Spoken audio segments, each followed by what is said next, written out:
So hello friends, आप लोगों का one plus master YouTube channel पे बहुत बहुत स्वागत है।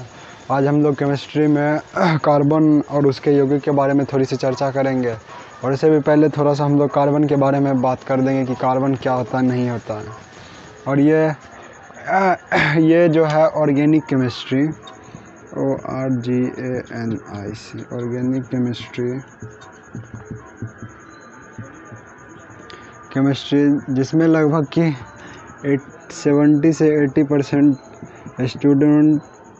स्टूडेंट को इसमें बहुत सारा डाउट भी रह जाता है। और उनको लगता है कि ये जो टॉपिक है ना, कार्बन एंड इट्स कंपाउंड, और साथ में ही ये जो ऑर्गेनिक केमिस्ट्री है, ये केमिस्ट्री का ऐसा पोर्शन है जिसमें कि सभी स्टूडेंट्स को बहुत सारा प्रॉब्लम होता है। और उनको ऐसा लगता है कि ये ना बहुत टफ़ है, लेकिन ऐसा कुछ भी नहीं है। हम लोग एकदम इजी वे में पढ़ते चलेंगे और देखेंगे कि कितना भारी है या कितना हल्का है। जब हम लोग रेगुलर बेसिस पे किसी भी चीज़ को करना स्टार्ट कर देते तो कुछ भी मुश्किल नहीं रह जाता। अगर हम लोग जैसे दशरथ मान जी की ही बात कर ले, तो वो जब पहाड़ तोड़ना जब स्टार्ट करे थे तो बहुत बड़ा पहाड़ था, ठीक है। वो रेगुलर बेसिस पे थोड़ा थोड़ा ही तोड़ते थे।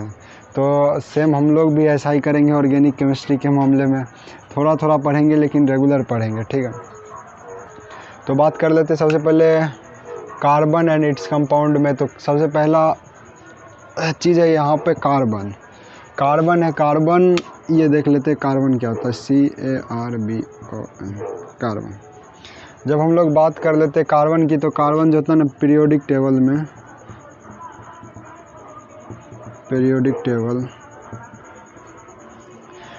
टेबल में इसका जगह ना छठा होता है। मतलब इसका परमाणु संख्या जो होता है वो 6 होता है। ये 6 जो है, ये हो गया हमारा एटॉमिक नंबर। नहीं, हिंदी लिख लेते हैं, परमाणु संख्या।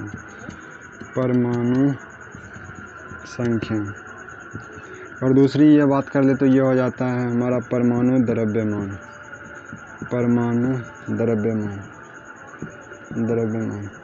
यहाँ पर हम लोग सिर्फ और सिर्फ कार्बन की बात करेंगे और इसके यौगिक, मतलब जितना भी कार्बन होगा, ठीक है। कार्बन और कार्बन से जितना ही फॉर्म होगा, क्या होगा, फॉर्म, कंपाउंड, COMPOUND। कंपाउंड जो था ये पहले ही चैप्टर में आप लोग अच्छे से पढ़ चुके होंगे कि कंपाउंड जो होता है ना, कंपाउंड जो होता है वो 2 एलिमेंट या फिर 2 से ज़्यादा एलिमेंट जब आ जाता है। जैसे बात कर लेते CO2 की, CO2। तो यहाँ पर हम लोग क्या पढ़ते हैं, कंपाउंड में जो कंपाउंड होता है ना, वो उसमें एलिमेंट का जो रेशियो होता है ना, हमेशा फिक्स ही रहता है। अब यहाँ पे जैसे CO2 बनाना है, मतलब ये है मेरा, ये कार्बन हो गया और ये ऑक्सीजन का 2 अणु हो गया। तो जब हम लोग एक कार्बन को ऑक्सीजन के 2 अणु के साथ रिएक्शन करवाएंगे तो हमें जो रिएक्शन के बाद जो भी प्रोडक्ट मिलेगा वो हमारा हो जाएगा कार्बन डाइऑक्साइड। तो ये हमारा एक तरह से हो गया कंपाउंड। तो हम लोग यहाँ बात करने वाले हैं कार्बन और इसके कंपाउंड के, मतलब जो भी कंपाउंड मेरा होगा ना यहाँ पे, उसमें कहीं ना कहीं हर जो भी कंपाउंड की बात करें, चाहे इथेन मीथेन जो भी हो, उसमें कहीं ना कहीं हमें कार्बन देखने को ही ज़रूर से ज़रूर मिलेगा। क्योंकि इस टॉपिक का नाम ही है कार्बन और इसके यौगिक। मतलब कार्बन होगा और कहीं ना कहीं इससे जितना भी सामान बनता है, जैसे खाने की चीज़ें हो गई या फिर पीने की जितने भी चीज़ें हो गई, या स्प्राइट पिए चाहे कुछ भी पिए, जिसमें भी कार्बन से बना हुआ जो भी कंपाउंड मिक्स रहता है, उसके बारे में हम लोग अच्छा से स्टडी करते हुए चलेंगे। तो हम लोग सबसे पहले बात कर रहे थे कार्बन की। तो कार्बन जो होता है ना, पीरियोडिक टेबल में छठे नंबर पे आता है। और इसमें जो इलेक्ट्रॉन्स का नंबर होता है ना, इलेक्ट्रॉन्स, ELECTRON, इसमें इलेक्ट्रॉन्स की बात कर ले तो इसमें इलेक्ट्रॉन्स भी 6 होगा। और जब बात कर लेते हैं हम लोग प्रोटॉन की, प्रोटॉन की, PROTON, प्रोटॉन की, तो ये भी 6 होगा। और जब बात कर ले न्यूट्रॉन की, न्यूट्रॉन क्या हो जाता है, ये परमाणु द्रव्यमान, मतलब एटॉमिक मास, और माइनस में हो जाता है ये एटॉमिक नंबर, मतलब Z, A-Z हो जाता है न्यूट्रॉन्स नंबर। मतलब 12 में से जब हम लोग 6 घटा देंगे तो हमारा ये आ जाता है 6। मतलब कर्म पर अगर हमसे ये कभी क्वेश्चन अगर पूछ लिया जाए, कभी हमसे ये क्वेश्चन पूछ लिया जाए कि कार्बन जो होता है ना उसके पास कितना इलेक्ट्रॉन होता है, मतलब कार्बन्स में इलेक्ट्रॉनों की संख्या कितनी है, तो हम लोग बता देंगे कि 6 होता है। और हम लोग इसके जस्ट पहले चैप्टर जो आता है मेटल एंड नॉन मेटल्स, धातु और अधातु, उसमें हम लोग पढ़ चुके होंगे कि इलेक्ट्रॉन क्या होता है और प्रोटॉन क्या होता है। और इसके बाद जो ये जो होता है ना इलेक्ट्रॉन प्रोटॉन, ये किसी भी एलिमेंट की बात कर ले तो इसमें हमेशा इलेक्ट्रॉन और प्रोटॉन का जो नंबर होगा ना हमेशा बराबर होगा। और ये जो होगा ना ये हमेशा एलिमेंट के एटॉमिक नंबर के बराबर ही होगा। मतलब E बराबर P बराबर Z, मतलब जितना मेरा इलेक्ट्रॉन होगा उतना ही प्रोटॉन होगा और उतना ही उसका जो होगा एटॉमिक नंबर मतलब परमाणु संख्या जो होगा ना वही होगा। और जब बात कर लेते हैं न्यूट्रॉन की संख्या, तो न्यूट्रॉन की संख्या हो जाता है नंबर ऑफ़ न्यूट्रॉन्स, यहाँ लिख लेंगे, यहाँ पे लिख लेंगे number of neutrons NEUTRONS। Number of neutrons जो होता है ना वो हमेशा हो जाता है कि मास नंबर हो गया, मास नंबर या फिर एटॉमिक मास, उसमें से हम लोग जब इलेक्ट्रॉन को घटा लेते हैं, इलेक्ट्रॉन जब हम लोग घटा लेते हैं तो जो मेरा यहाँ पे बच के आ जाता है, घटाने के बाद जो भी बच जाता है वो हमारा हो जाता है न्यूट्रॉन्स की संख्या। तो हम लोग सिंपल यहाँ से ये बात कह सकते हैं कि कार्बन में electron ELECTRON electron proton neutron NEUTRON neutron, और इसका परमाणु क्रमांक एटॉमिक परमाणु संख्या 6 ही होता है। अगर हमसे कहीं पूछा जाए कि कार्बन का जो इलेक्ट्रॉन होता है वो कितना होता है, कार्बन में कितना इलेक्ट्रॉन होता है या कितना प्रोटॉन होता है या न्यूट्रॉन कितना होता है, या फिर ये पूछा जाए कि कार्बन का जो होता है ना परमाणु संख्या क्या होता है, तो हम एक ही जवाब देंगे कि इसमें हर एक चीज़ जो होता है ना 6 ही होता है। सिर्फ इसका जो परमाणु द्रव्यमान होता है ना वो हो जाता है 12। ठीक है, तो यहाँ पे लिखा गया कि कार्बन जो होता है ना पृथ्वी पे 0.02%। अब जैसे बात कर ले ये 0.02%, मतलब जो 100% होता है ना, जैसे बात कर लेते हैं हम लोग एयर की, जो एयर होता है ना एयर, यहाँ पे सबसे पहले तो पढ़ लेते एक बार कि क्या बोल रहा है। यहाँ पे बोल रहा है कि कार्बन ना पृथ्वी पर ना 0.02% पाया जाता है तथा वायु में, यहाँ पे आ गया है एयर, ये एयर, वायु में कार्बन डाइऑक्साइड CO2 के रूप में कार्बन 0.03% पाया जाता है। तो यहाँ पे आ गया है एयर। अब जब हम लोग एयर की थोड़ी सी बात कर लें,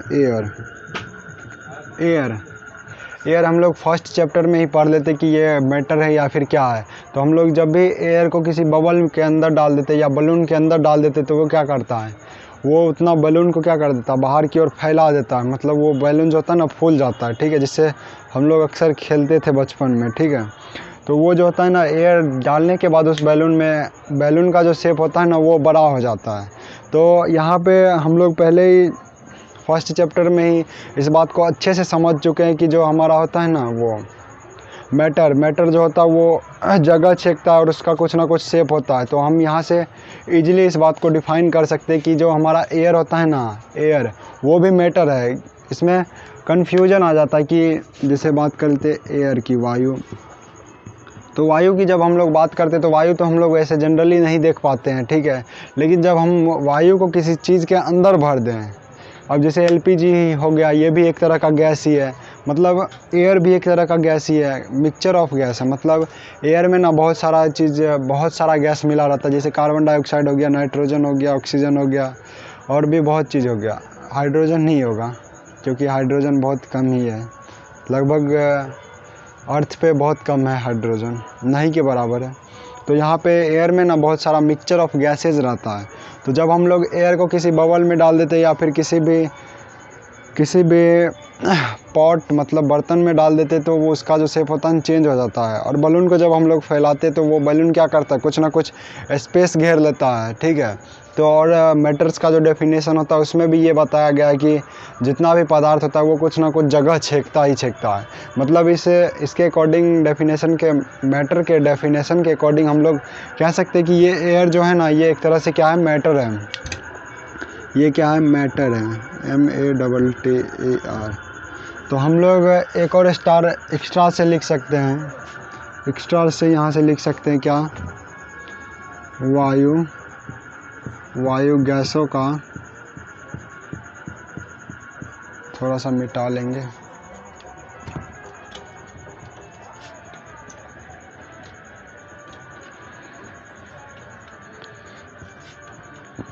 लिख लेंगे यहाँ पे थोड़ा सा, हाँ स्टार के फॉर्म में लिख लेंगे, वायु गैसों का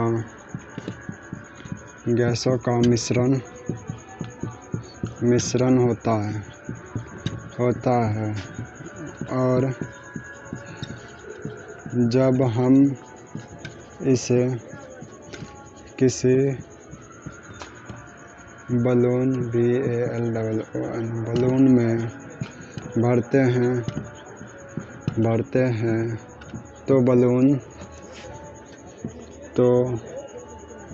तो वह पहले की अपेक्षा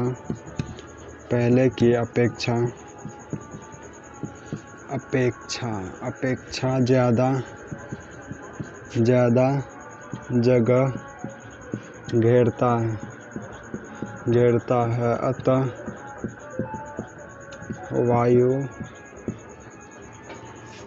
वायु एक तरह से पदार्थ ही है। ये हम लोग समझ चुके हैं। और उसके बाद बोल रहा है कि कार्बन जो होता है ना, कार्बन जिसमें कि इलेक्ट्रॉन की संख्या, प्रोटॉन और न्यूट्रॉन की संख्या जो 6 होती है ना, वो जो बोल रहा है ना, वो नेचर होता है, नेचर NATURE, नेचर, जो कि अभी बहुत ज़्यादा चेंजिंग में है और गर्मी भी बहुत ज़्यादा है। तो ये जो नेचर होता है ना, इसमें ना दो स्टेज में पाया जाता है। क्या, तो हमारा ये जो हो गया कार्बन जो होता है ना, वो नेचर में NATURE होता है। नेचर में 2 अवस्था में पाई जाती है। मतलब एक तो होगा फ्री होगा और दूसरा कंबाइंड फॉर्म में होगा। मतलब एक तो होगा मतलब कहीं भी आवारा एकदम, जैसे हाइड्रोजन नहीं होता, कहीं जो मिला हाँ ठीक है, सब चीज़ ठीक है। तो यही होगा कार्बन जो होता है ना, फ्री भी रहता है और उसके बाद जो होता है वो किसी के साथ कंपाउंड के फॉर्म में भी रहता है। मतलब कार्बोनेट के फॉर्म में, जैसे कि कोई चीज़ 2 चीज़, जैसे कंपाउंड हो गया, कंपाउंड में 2 एलिमेंट हो सकता है या फिर 2 से ज़्यादा एलिमेंट हो सकता है। वैसे ही ये जब संयुक्त अवस्था की बात करेंगे तो इसमें कम से कम ना कार्बन के साथ को कुछ ना कुछ और मिक्स होना बहुत ही अनिवार्य है। तभी हम लोग उसको कहेंगे कि वो ना मुक्त अवस्था में नहीं है, बल्कि क्या है, संयुक्त अवस्था में। ठीक है। तो यहाँ पे जब हम लोग बात करते हैं मुक्त अवस्था में, तो जो कार्बन होता है ना, वो हीरा, ग्रेफाइट और कोयला, ये होगा कोयल, जो क्या झारखंड में, मतलब बहुत ज़्यादा इंडिया के झारखंड स्टेट में बहुत सारा कोयला का खदान है। ठीक है। तो वहाँ से कोयला निकाला जाता है। और ये कोयला जो होता है ना, कोयला पेड़ पौधा जब बहुत सारा, मतलब बहुत दिनों तक जब ज़मीन के अंदर रह जाता है, तो वही धीरे धीरे कंप्रेस्ड, मतलब दबाव प्रेशर के चलते धीरे धीरे ना कार्बन के फॉर्म में, मतलब कोयला के फॉर्म में कन्वर्ट हो जाता है। ठीक है।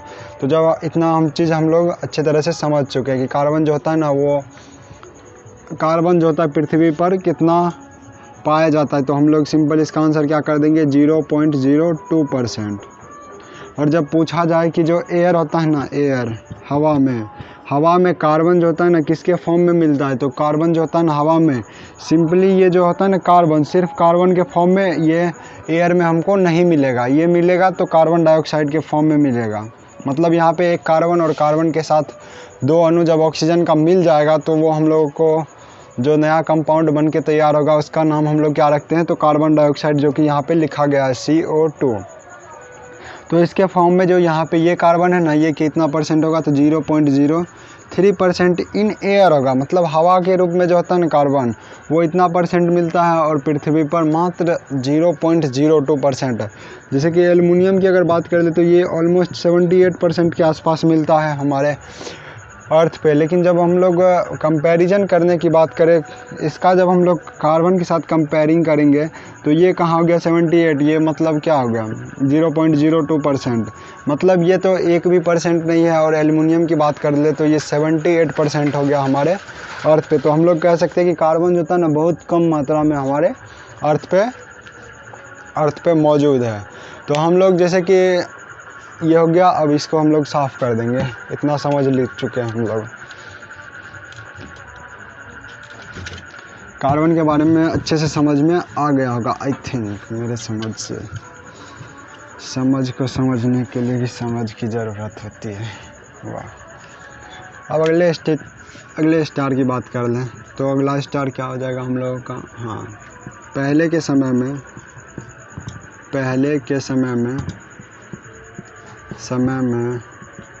ऐसा माना जाता था कि कार्बनिक यौगिक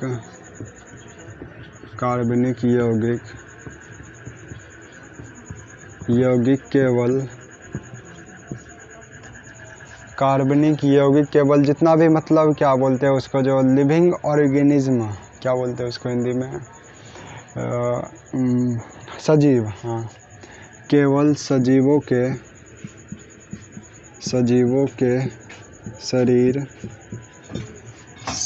के पहले के समय में ऐसा माना जाता था कि कार्बनिक यौगिक केवल सजीवों के शरीर में ही बनते हैं। सजीवों के शरीर में बनते हैं, मतलब जब उस टाइम में लगभग 19वीं सेंचुरी की जब हम लोग बात करेंगे तो 18वीं सेंचुरी में, तो जब हम लोग 18वीं सेंचुरी की बात करें तो उस टाइम पे ना केमिस्ट्री का उतना ज़्यादा डेवलपमेंट नहीं हो पाया था। तो उस टाइम पे ऐसा माना जाता था कि जितना भी कार्बनिक कंपाउंड है ना, कार्बनिक यौगिक जितना भी है ना, वो ना मतलब हम लोग ना लैब में नहीं बना सकते, ठीक है। तो वो क्या था, उस टाइम पे ऐसा प्रचलन था कि जितना भी कार्बनिक यौगिक होता है ना, वो सिर्फ सजीव जितना भी हो गया, जैसे कि हम लोग हो गए, मैमल्स हो गया, उसके बाद कुत्ता जानवर जितना भी हो गया, और उसके बाद प्लांट्स जितना भी हो गया, तो सिर्फ उसी में ही बनता ये कार्बनिक यौगिक। लेकिन जब 1828 की जब हम लोग बात करेंगे, थोड़ा और जब आगे बढ़ेंगे 18वीं सदी में, तो हम लोग आगे जब 1828 तक पहुँचेंगे तो ये जो होता है ना, ये जो लिखा गया है ना, ये हो जाता है बात फ्लॉप। इससे पहले भी 1828 से पहले एक और जो आते हैं, इससे पहले ना एक थ्योरी आ जाता है, जीवन शक्ति का सिद्धांत, वाइटल फोर्स थ्योरी, जीवन शक्ति का सिद्धांत,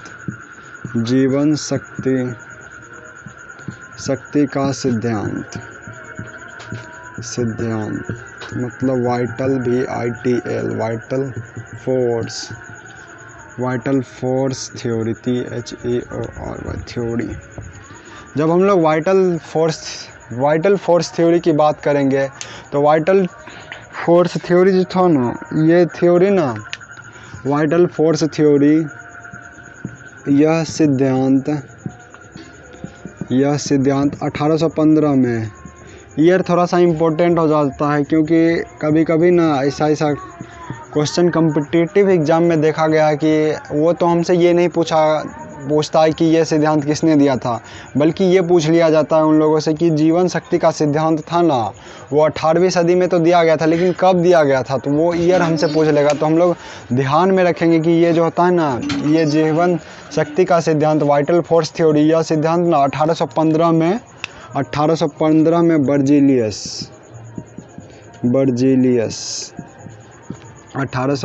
सिद्धांत 1815 में बर्जीलियस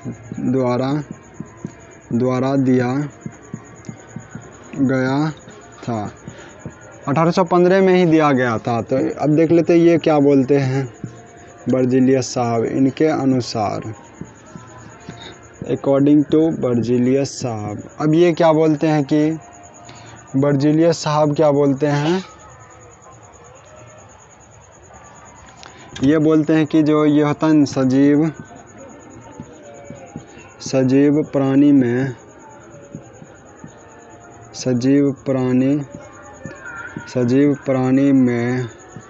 कार्बनिक यौगिक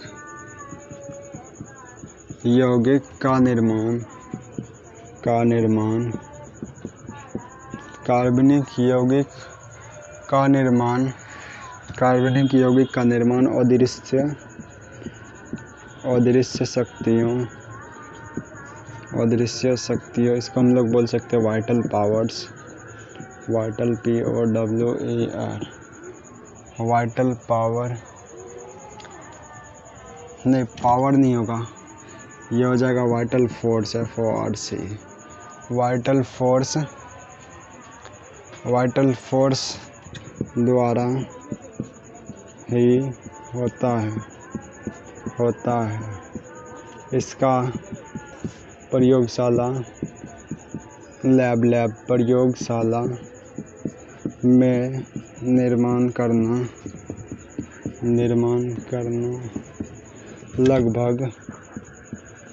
लगभग असंभव है।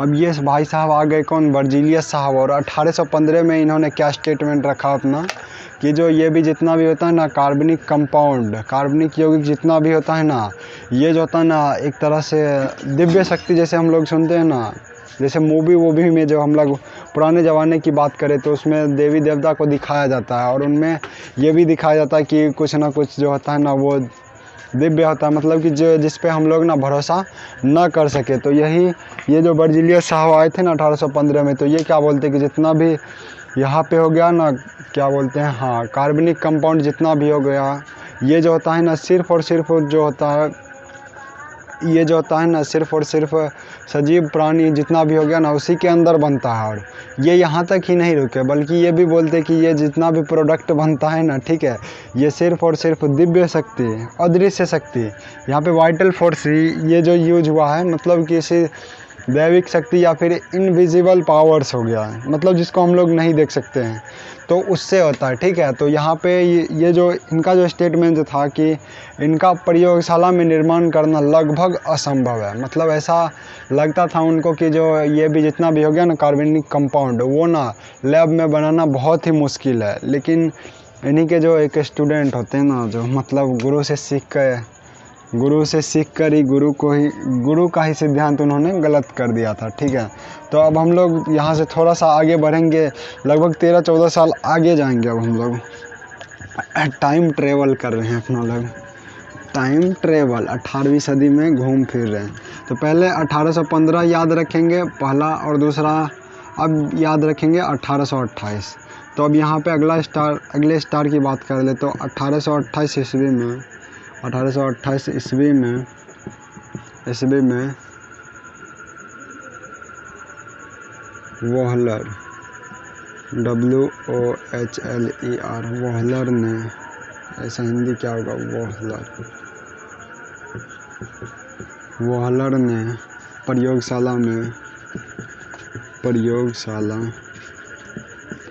प्रयोगशाला में यूरिया और इसकी जब हम लोग केमिकल फॉर्मूले की बात करें तो NH2CONH2, यही होता है लगभग NH2CONH2। ये जो हो गया ना यूरिया 1828 ईस्वी में वोहलर ने, फ्रेडरिच वोहलर या ऐसे कुछ था इनका नाम, तो हम लोग सिर्फ वोहलर ही याद रखेंगे, ठीक है। तो वोहलर ने प्रयोगशाला में यूरिया का निर्माण कर अपने गुरु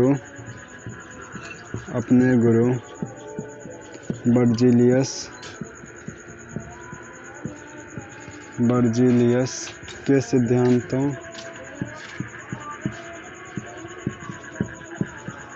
सिद्धांतों का खंडन किया। तो अब जब हम लोग 1815 से 13 साल जब आगे जाते तो हम लोग को ये पता चलता है कि जो बर्जीलियस के जो स्टूडेंट हुआ करते थे उस टाइम पे, ये कौन थे, वोहलर। तो इन्होंने क्या करा कि लैब में ही यूरिया बना दिया, और वो जो था ना थ्योरी, वाइटल फोर्स थ्योरी, उसको क्या किया, झुठला दिए, ठीक है, और क्या बना दिए, यूरिया। तो ये यूरिया का जो केमिकल फार्मूला यहाँ पे लिखा गया ना, ये कभी कभी ऑब्जेक्टिव में पूछ लिया जाता है कि ऐसा क्वेश्चन आएगा कि हम लोगों के बीच में कि इनमें से कौन यूरिया का रासायनिक सूत्र है। यूरिया का रासायनिक सूत्र। जब भी यूरिया की रासायनिक सूत्र की बात करेगा तो हमारे मन में कुछ नहीं, सिर्फ और सिर्फ ये NH2CO NH2 ही आना चाहिए। क्यों? क्योंकि यही होता है यूरिया का सूत्र। और जब हम लोग सेकेंड एलिमेंट की बात करेंगे, सेकेंड जब हम लोग बात करेंगे तो कोल्बे ने दूसरा कार्बनिक पदार्थ, कार्बनिक यौगिक एसिटिक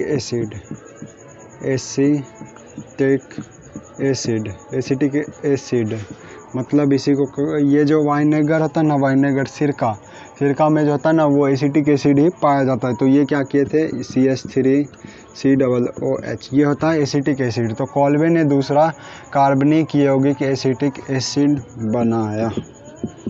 तो अब हम लोगों से ये भी क्वेश्चन आ सकता है कि जो ये क्वेश्चन तो इम्पोर्टेंट है यहाँ पे कि इनमें से कौन सा यूरिया का रासायनिक सूत्र है। और ये भी कभी कभी हम लोगों से क्वेश्चन पूछ लिया जाता है कि जो होता है ना, जो प्रयोगशाला में सबसे पहले कौन सा यौगिक का निर्माण हुआ, तो हम लोग किसके साथ जाएंगे, यूरिया के साथ। और जब हम लोगों से पूछ लिया जाए कि दूसरा जो था ना, दूसरा कौन सा कंपाउंड था जो कि प्रयोगशाला में बनाया गया, तो उसका आंसर हम लोग क्या देंगे, ये यूरिया नहीं देंगे, अब देंगे एसिटिक एसिड, जो कि सिरका, वाइनेगर जो होता है ना, वाइनेगर VINEGAR, वाइनेगर मतलब सिरका की जब हम लोग बात करें तो ये जो वाइनेगर होता है ना, इसमें जो पाया जाता है वो एसिटिक एसिड, वो कोल्बे द्वारा दूसरा प्रयोगशाला में, मतलब प्रयोगशाला कोई सा भी हो सकता है, लेकिन ये जो दूसरा कंपाउंड था वो था एसिटिक एसिड, उसको लैब में तैयार किया गया। तो यहाँ पे वाइटल थ्योरी का पूरी तरह से समापन हो जाता है, ठीक है। और उसके बाद हम लोग थोड़ी सी और बात कर लेते हैं। यूरिया बन गया, एसिटिक एसिड भी बन गया, इसी को कहा जाता है एसिटिक एसिड, या फिर इसी को कहा जाता है, नहीं ये हो गया। अब जैसे बात कर लेते कार्बनिक कंपाउंड CaRbO। यहाँ तक तो आने के बाद हम लोगों को लगता है कि अब जैसे हम लोग थोड़ा सा चर्चा करेंगे कि जो हमारा जो डेली रूटीन है उसमें कहाँ पे हम लोग ना कार्बन से बना हुआ सामान देखते हैं। तो इस बात पे थोड़ी सी जब हम लोग चर्चा करेंगे तो यहाँ पे सबसे पहले तो हम लोगों का आ गया कि यूरिया NH2CO NH2 ये हो गया। और जब दूसरी की हम लोग बात करेंगे तो CH3COOH, और इसी को कहा जाता है एसिटिक एसिटिक एसिड, ये जो कि वाइनेगर में मिलता है VINEGAR, वाइनेगर मतलब सिरका, ये हो गया। तो ये जो हो गया ना, तो यहाँ पे देख रहे हैं कि ये जो हो गया CaRbON, carbon and it's COMPOUND compound, इसका मतलब ये जो कंपाउंड हो गया ना कहीं हमारे लाइफ में ना बहुत बड़ा ही रोल अपना क्या करता है, अदा करता है। जिस तरह से जैसे हम लोगों को जीने के लिए एक तरह से सांस का ज़रूरत होता है ना, वैसे ही जब हम लोग डेली रूटीन की बात करें तो यहाँ पे जितना भी चीज़ हम लोग अपना डेली लाइफ में यूज करते हैं, डे टू डे लाइफ में जितना भी सामान का यूज करते हैं, उसमें कहीं ना कहीं कार्बन का बहुत बड़ा ही रोल होता है। चाहे किसी चीज़ की हम लोग क्यों ना बात कर लें। अब जैसे हम लोग बात कर लेते हैं, गर्मी का मौसम चल रहा है तो कई लोग स्प्राइट पी लेते हैं, SPRIT, स्प्रिट, आत्मसंतुष्टि की चीज़। या फिर पेप्सी की बात कर देते, पेप्सी, ये हो गया हमारा पेप्सी। या फिर किसी भी तरह की बात कर ले तो उसमें जो होता है ना वो CO2 घुला रहता है, क्या रहता है, CO2 हाई प्रेशर पे उसमें क्या रहता है, बंद रहता है, ठीक है। तो ये जो CO2 हो गया, तो इसमें भी यहाँ पे ये देख रहे हैं कि क्या है, कार्बन है। मतलब कार्बन कहीं ना कहीं हम लोग जितना भी सामान यूज करते हैं उसमें कहीं ना कहीं कार्बन बहुत ही ज़्यादा मात्रा में क्या रहता है, प्रेजेंट रहता है, या फिर कम मात्रा में भी प्रेजेंट रहता है, लेकिन कार्बन कहीं ना कहीं प्रेजेंट ही रहता है। तो ये हम लोग अच्छी तरह से समझ चुके कि जैसे हम लोग ऑक्सीजन के बिना नहीं रह सकते, वैसे ही हम लोग बिना कार्बन से बने यौगिकों के उपयोग के बिना हम लोग जीवन में आगे मतलब कुछ भी नहीं कर सकते हैं। जिस चीज़ की भी बात करी जाए, जिस चीज़ की भी बात की जाए, अब जैसे पॉलीथीन की बात की जाए तो पॉलीथीन जो भी हम लोग सामान उठा के ले आते हैं ना, तो वो अभी हाल फिलहाल में लगभग बैन हो गया, लेकिन अभी भी चलते ही है मार्केट में, लेकिन ऐसा नहीं होना चाहिए, ठीक है। तो वो भी कहीं ना कहीं क्या कार्बन के ही पॉलीमराइजेशन से बना है, ठीक है, बहुलीकरण से बना है।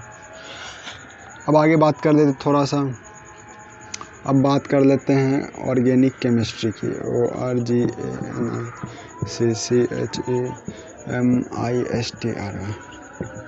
तो अब हम लोग बात कर लेते हैं ऑर्गेनिक केमिस्ट्री, और इसी को हिंदी में कहा जाता है कार्बनिक रसायन।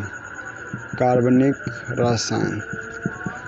रसायन जब हम लोग कार्बनिक रसायन की बात करेंगे तो इसमें आ जाएगा कार्बन, नहीं ऐसा नहीं, रसायन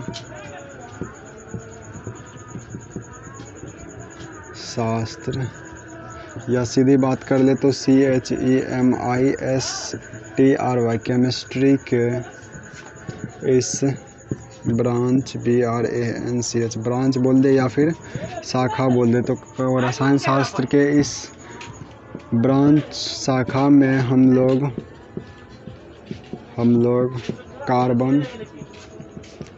कार्बन और इससे बने यौगिकों, कंपाउंड्स, यौगिकों के बारे में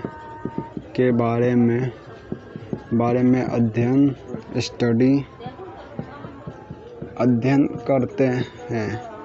तो अब हम लोग अपना जो मेन पॉइंट होता है ना, मेन पॉइंट चैप्टर का मेन पॉइंट ये यहाँ से स्टार्ट होता है। उसमें भी थोड़ा इंट्रोडक्शन में भी 2 पॉइंट मेन था, एक तो बर्जीलियस वाइटल फोर्स थ्योरी, और उसके बाद सेकंड जो था वो 1815 हो गया, मतलब 1815 हो गया, और उसके बाद 1828। ये 1828 का जो था ना, ये UPPCS के एग्ज़ाम में आया था कि 1800, मतलब ऐसा क्वेश्चन था कि यूरिया का जो प्रयोगशाला में जो बनाया गया था ना, वो कब बनाया गया था, तो पूछ रहा था कि कौन से ईयर में बनाया गया था। तो ऑप्शन ये भी था, 1830 भी था, तो हम लोग ऑप्शन 1828 वाले के साथ ही जाएंगे, क्योंकि 1828 में ही यूरिया का प्रयोगशाला में निर्माण वोहलर के द्वारा किया गया था।